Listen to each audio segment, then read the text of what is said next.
सबसे बड़ी भूल हमारी, हम प्रभु को जिस क्षण, जिस मिनट, जिस समय विसार दिया, विस्मरण कर दिया, सबसे बड़ी भूल। पछताना पड़ेगा।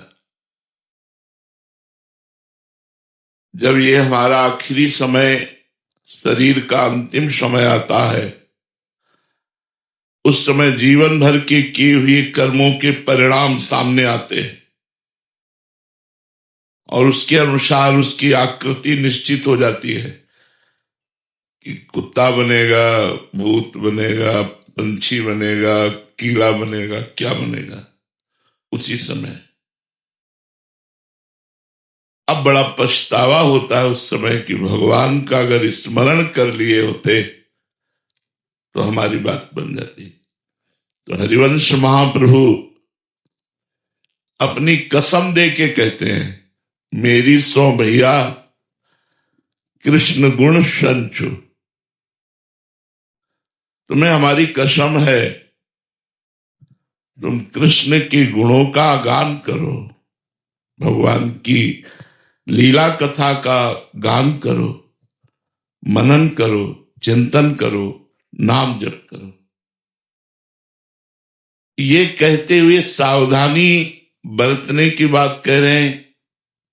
कुत्सितवाद विकार ही परधन सुन सिख मंद परती बंचु। ए मंद बुद्धि, इस अमूल्य जीवन में 6 विकारों पर विजय प्राप्त कर लो। षड विकार जित अनग अकामा,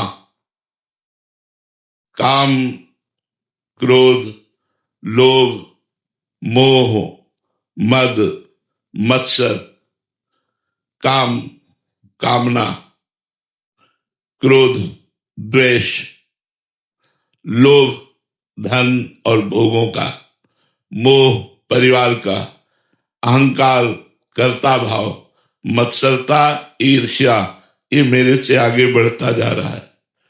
अगर ये द्वेष आदि दोष रहे तो साधना करने पर भी आनंद का अनुभव नहीं होगा।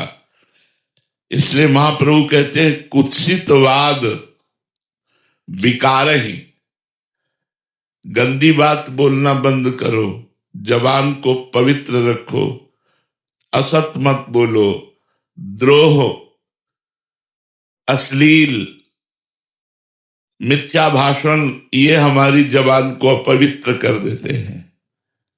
वाणी पवित्र रखो, 6 विकारों पर नजर रखो कि कहीं हमारा परमार्थ रूपी धन चुरा तो नहीं रहे हैं।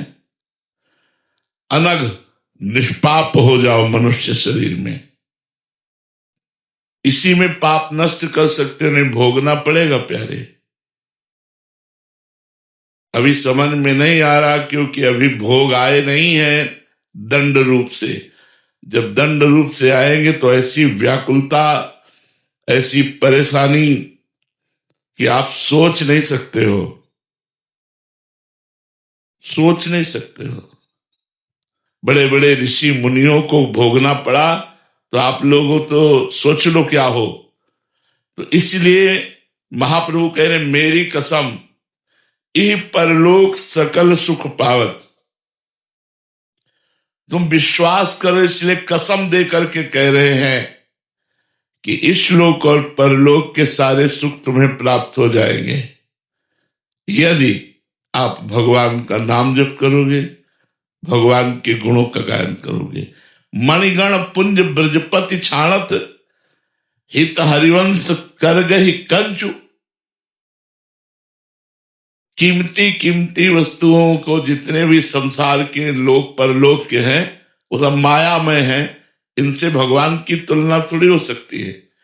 भगवान को छोड़ करके कह रहे, ताई कबों भल कहाय न कोई, गुंजा ग्राही परसमणि खोई। पारसमणि को छोड़कर कोई गुंजा उठावे, कंचन को छोड़कर कोई कांच ग्रहण करे, कामधेनु के दूध को छोड़कर कोई चावल का धुवन पीवे, ऐसे भगवान को छोड़कर संसार को भोगना है। जिस समय कोई ये नियम ले लेता है कि मैं गंदा आहार नहीं करूंगा, गलत आचरण नहीं करूंगा, शास्त्र और संतों के अनुसार चलूंगा और नाम जप करूंगा, तो कुछ समय बाद हो सकता है थोड़ा समय ज्यादा लग जाए पाप नष्ट होने में, उसके अंदर आनंद प्रकट होता है। जैसे विषयों के सेवन में क्षणिक आनंद होता है, भगवान के आनंद को कहा गया अखंडानंद, रात दिन वो आनंद बना देता है। जब भगवदानंद जागृत होता है तब पश्चाताप होता है, ओह इतना जीवन बर्बाद कर दिया, अगर जानते कि ये सुख है तो बचपन से भगवान में लग जाते। इतना परमानंद का जब अनुभव होता है तो उसको एक पश्चाताप होता है कि इतने दिन व्यर्थ गए, अगर हमें सत्संग पहले मिल जाता तो मैं भगवदानंद में डूब जाता। तो जब भजन का आनंद मिलता है तब लगता है यार जीवन हमारा व्यर्थ चला गया। भगवदानंद उत्पन्न होते ही मनुष्य में ये लक्षण आ जाते हैं, कोई भी द्वंद्व उस पर प्रभाव नहीं डाल पाता। गर्मी सर्दी, मान अपमान, दुख सुख, लाभ हानि, जय पराजय, ये उसको प्रभावित नहीं कर पाते।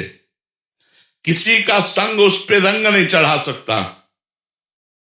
कोई भी वस्तु देखकर उसको कामना नहीं हो सकती कि ये वस्तु मुझे मिल जाए। सुख दुख में समान भाव, और कितना भी कोई उसे सताए वो क्षमा ही करेगा, कभी उसकी निंदा चुगली या उसको किसी तरह दंड देने की भावना ये नहीं। ये लक्षण है जब भगवदानंद प्रकट होता है। भगवदानंद प्रकट होते ही ब्रह्मा का भी भोग तुच्छ नजर आने लगता है।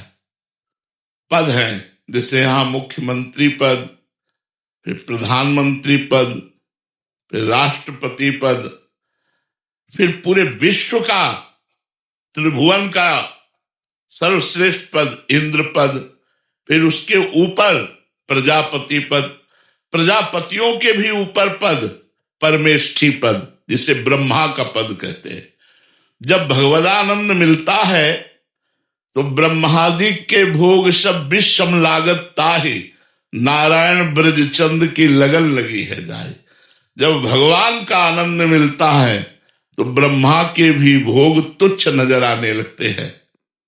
जब तक हम विषयों के मोह में पड़कर अंधे हो रहे हैं और डट कर नाम जप नहीं कर रहे, तब तक हम सोच भी नहीं सकते कि भगवदानंद किसे कहते हैं।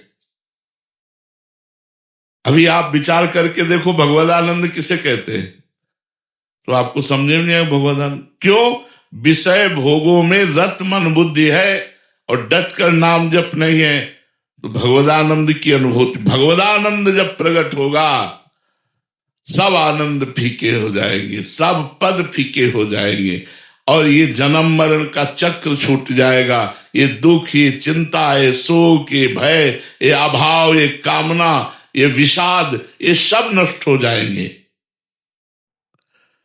भगवदानंद सत्य है, संसार के भोग असत्य है। सत्य को पाने के लिए एक बार कमर कस लो, जीवन सफल हो जाएगा। भोगों के पाने के लिए तो अनंत जन्म हमने लगा दिए, हाथ कुछ नहीं लगा। इस जन्म में भी मरोगे तो हाथ कुछ नहीं लगेगा, ऐसे ही जाता है। कोई कुछ लेके नहीं जाता, अपने अपने कर्म लेके जाता है, पाप कर्म या पुण्य कर्म या भजन। विषय रूपी ये चमकीले पदार्थ ऐसे हैं कि एक तरफ भगवान खड़े हो, एक तरफ विषय खड़े हो, तो हम भगवान की तरफ पीठ कर लेंगे, विषय की तरफ मुख कर लेंगे। इतना बड़ा आकर्षण है। गुरु कृपा पात्र, सत्संगी, शास्त्र स्वाध्यायी कोई ऐसा होता है जो इन मायाजनिक भोगों की तरफ पीठ करके भगवान की तरफ चले। जिसने विषयों का मोह छोड़ दिया वो जीत गया, और जिसने विषयों का मोह